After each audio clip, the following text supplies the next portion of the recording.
मां वैष्णो देवी की यात्रा में गिरावट का सिलसिला जारी है। वर्तमान में मां वैष्णो देवी के दर्शन के लिए देश भर से मात्र 5000 श्रद्धालु कटरा पहुंच रहे हैं, जबकि आम दिनों में इस महीने में 35 से 40 हजार के बीच श्रद्धालु पहुंचते हैं। हालात यह है कि प्रतिदिन हजारों की संख्या में आने वाले श्रद्धालुओं की संख्या सैकड़ों में पहुंच गई है। यात्रा में आई भारी गिरावट के चलते कटरा से लेकर भवन तक सुना सुना नजर आ रहा है। इक्का दुक्का श्रद्धालु ही नजर आता है। इसका मुख्य कारण भारत पाकिस्तान के बीच बने दबाव तनाव है। वही जानकारों का कहना है कि स्कूलों में गर्मी छुट्टी पड़ने के कारण मां वैष्णो देवी की यात्रा बढ़ोतरी होने की उम्मीद है। वहीं पिछले 3 दिन में हेलीकॉप्टर सेवा स्थगित है और मां वैष्णो देवी की यात्रा मार्ग ताराकोट भी बंद है। शनिवार शाम 5 बजे तक 1450 श्रद्धालु ही भवन रवाना हुए थे। भारत पाकिस्तान के बीच तनाव की वजह मां वैष्णो देवी की यात्रा का करने का लेकर श्रद्धालु कतराने लगे हैं। इसके चलते कटरा पूरी तरह खाली खाली नजर आ रहा है। मां वैष्णो देवी की यात्रा के लिए जा रहे श्रद्धालुओं ने कड़ी सुरक्षा प्रतिबंध किए गए हैं। वर्तमान में श्रद्धालु पारंपरिक मार्ग से मां वैष्णो देवी की यात्रा कर रहे हैं।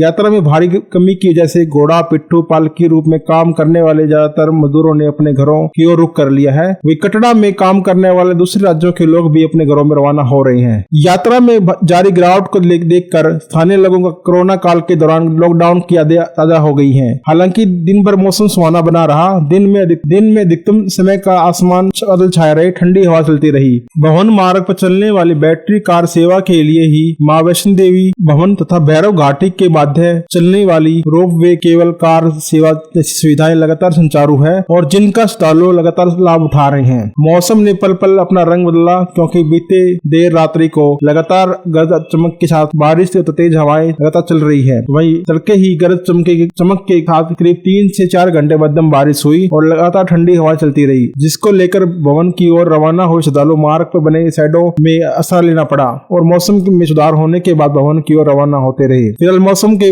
बेरुख बना हुआ है, लगातार ठंडी हवा चल रही है। मां वैष्णो देवी यात्रा के लिए श्रद्धालुओं की किसी तरह की परेशानी न हो, इसकी लेकर एक और जहां सुरक्षा के कड़े प्रतिबंध किए गए हैं, वहीं चप्पे चप्पे पुलिस के साथ ही सुरक्षा बल जवान तैनात है और दूसरी ओर साइन बोर्ड द्वारा श्रद्धालुओं की सुविधा के लिए उचित इंतजाम किए गए हैं। वर्तमान में यात्रा पंजीकरण की बात हो या भवन के लिए देवी दर्शन की बात, श्रद्धालुओं को किसी भी तरह की परेशानी का सामना नहीं करना पड़ रहा है। यहाँ तक कि श्रद्धालु मां वैष्णो देवी की यात्रा के दौरान पूरी श्रद्धा के साथ पवित्र गर्भजोन गुफा में भी दर्शन कर रहे हैं। मां वैष्णो देवी यात्रा में भारी काम के चलते श्री माता वैष्णो देवी रेलवे स्टेशन कटरा भी पूरी तरह से वीरान पड़ा हुआ है, क्योंकि कटरा पहुंचने के अधिकांश ट्रेनें लगातार खाली पहुंच रही हैं। ट्रेनों से मात्र 15 से 20% श्रद्धालु मां वैष्णो देवी यात्रा के लिए आधार शिविर कटरा पहुंच रहे हैं। बीते गत दिनों में 14,940 श्रद्धालुओं को मां वैष्णो देवी यात्रा की थी और करीब 5300 श्रद्धालुओं ने अपना पंजीकरण करवाकर भवन की ओर रवाना हो चुके थे। श्रद्धालुओं का लगातार आना जारी है।